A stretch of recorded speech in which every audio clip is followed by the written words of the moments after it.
اللہ کے نام سے شروع جو نہایت مہربان ہمیشہ رحم فرمانے والا ہے۔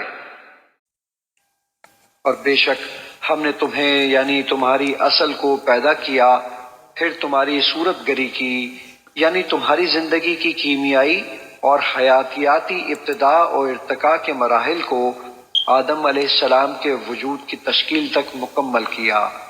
پھر ہم نے فرشتوں سے فرمایا کہ آدم علیہ السلام کو سجدہ کرو، تو سب نے سجدہ کیا سوائے ابلیس کے، وہ سجدہ کرنے والوں میں سے نہ ہوا۔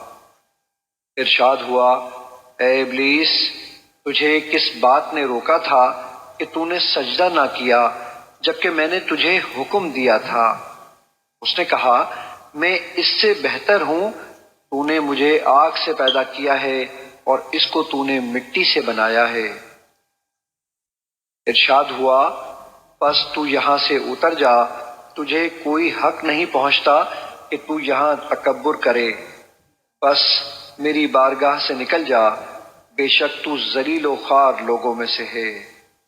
اس نے کہا، مجھے اس دن تک زندگی کی مہلت دے جس دن لوگ قبروں سے اٹھائے جائیں گے۔ ارشاد ہوا، بے شک تو مہلت دیے جانے والوں میں سے ہے۔